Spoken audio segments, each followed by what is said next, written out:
तक आप डरते रहोगे तब तक आपकी ज़िंदगी के फैसले कोई और लेता रहेगा। जी हाँ दोस्तों, आज की एक छोटी सी और मज़ेदार कहानी आप देखेंगे अंजना यूके ब्लॉग्स। कहानी एक सज्जन व्यक्ति की, जो बहुत ही सज्जन और नेक दिल इंसान। उन्होंने एक दुकान खोली और दुकान थी अगरबत्तियों की। बहुत ही अच्छी तरह से अपनी दुकान को सजाया, सामग्री लगाई और दुकान के बाहर एक बहुत प्यारा सा अच्छा सा बाहर से बोर्ड लगवाया और बड़े बड़े अक्षरों में लिखाया, हमारे यहाँ सुगंधित अगरबत्तियाँ मिलती हैं। उनका व्यवहार बहुत ही अच्छा था। कुछ ही दिनों में दुकान बहुत अच्छे से चलने लगी और उनकी दुकान की चर्चा आसपास की सभी जगहों पे होने लगी। इसी बीच कुछ दिनों में किसी एक सज्जन का आना उनकी दुकान में हुआ और उनसे कहने लगे, भाई और तो सब ठीक है, पर ये आपने क्या लिखा रखा है, कुछ जमा नहीं। तो सज्जन से व्यक्ति, भोले भाले से व्यक्ति कहने लगे, भाई ऐसा क्या है, आप हमें बताएं। उन्होंने कहा, आपने लिखा रखा है कि हमारी यहाँ सुगंधित अगरबत्तियाँ मिलती हैं। भाई आपने दुनिया के किस कोने में देख लिया कि अगरबत्तियाँ सुगंधित नहीं होती हैं? अब अगरबत्तियाँ हैं तो सुगंधित होंगी ही।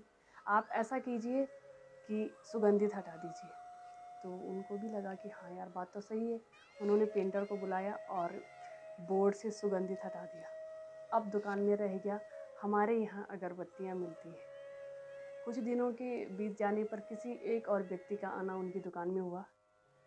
उन्होंने दुकान को देखा, बोर्ड को देखा, कहने लगे, भाई बाकी तो सब बढ़िया है, पर ये आपने बोर्ड पे क्या लिखवा रखा है, हमारे यहाँ अगरबत्तियाँ मिलती हैं। भाई आपकी दुकान है तो आपके यहाँ ही मिलेंगी, कुछ जम नहीं रहा। आप ऐसा कीजिए, हमारे यहाँ हटा दीजिए। फिर से भोले भाले से सज्जन व्यक्ति को लगा कि बात तो सही है। उन्होंने फिर से पेंटर को बुलाया, हमारे यहाँ हटवा दिया। अब दुकान के बोर्ड पे रह गया, अगरबत्तियाँ मिलती हैं। कुछ 10-15 दिनों के बाद फिर से एक व्यक्ति का आना उनकी दुकान में होता है। देखते हैं दुकान में सब कुछ ठीक है। कहते हैं, भाई और तो सब ठीक है, आपने लिखा रखा है अगरबत्तियाँ मिलती हैं। भाई अगरबत्तियों की दुकान है तो अगरबत्तियाँ ही मिलेंगी, मोमबत्तियाँ तो मिलेंगी नहीं। आप एक काम कीजिए, मिलती हैं हटा दीजिए। फिर से उनकी बातों में आ गए, कहने लगे शायद सही कह रहे होंगे। फिर से पेंटर को बुलाया गया, मिलती हैं हटा दिया गया। अब रह गया सिर्फ अगरबत्तियाँ। तो फिर कुछ दिनों बाद ऐसे ही चलता रहा, दुकान में काम भी चलने लगा। कुछ दिनों बाद फिर से एक व्यक्ति का आना दुकान में होता है। कहते हैं, ये बोर्ड पे आपने क्या लिखा रखा है इतने मोटे मोटे अक्षरों में, अगरबत्तियाँ। अब अगरबत्तियों की दुकान है तो अगरबत्तियाँ ही होंगी, कुछ जम नहीं रहा। फिर से उनकी बातों में आ गई कि शायद ये भी सही कह रहे होंगे। फिर से पेंटर को बुलाया गया, इस बार अगरबत्तियाँ भी हटा दिया गया। अब दुकान के बाहर रह गया खाली बोर्ड, जिस पे कुछ भी नहीं लिखा था। धीरे धीरे दुकान का काम भी कम ही होने लगा। कुछ दिनों बाद उनके बहुत ही पुराने मित्र का आना उनकी दुकान में हुआ। कुछ देर बैठे, बातचीत हुई तो अपने मित्र से कहने लगे कि यार कुछ काम धाम ठीक चल रहा नहीं है, अपनी कहानी बताने लगे। मित्र ने थोड़ी देर तक देखा, फिर बैठे रहे, फिर बाहर चले गए। उनकी दुकान के ऊपर जो बोर्ड लगा था उस पर उनकी नज़र जाती है और वो वहाँ से सीधे अंदर आके कहते हैं, अरे तुम पागल आदमी हो, बड़े ही मूर्ख इंसान हो। ऐसा कौन करता है भला, दुकान के बाहर से इतना बड़ा बोर्ड लगा रखा है और वो भी खाली, उस पर कुछ तो लिखवा देते। एक काम करो, तुम उस पर लिखवा दो, हमारे यहाँ सुगंधित अगरबत्तियाँ मिलती हैं।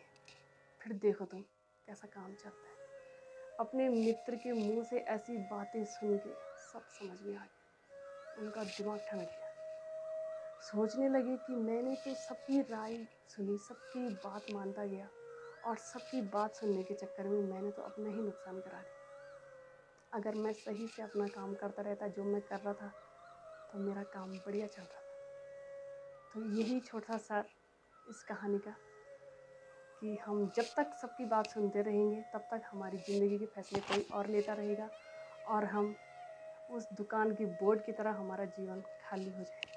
कहीं ऐसा ना हो कि सबकी बात मानते मानते हमारा ज़िंदगी का जो बोर्ड है वो भी खाली रह जाए। तो बने रहिए आप इसी विश्वास के साथ। मिलूंगी फिर से एक नई कहानी में। दोस्तों, अगर आपको मेरी कहानियाँ पसंद आ रही हैं तो प्लीज़ लाइक करिए, कमेंट करिए, शेयर करिए और चैनल को सब्सक्राइब कीजिए। मिलती हूँ एक नई कहानी के साथ, तब तक खुश रहिए, स्वस्थ रहिए, मस्त रहिए। Thank you.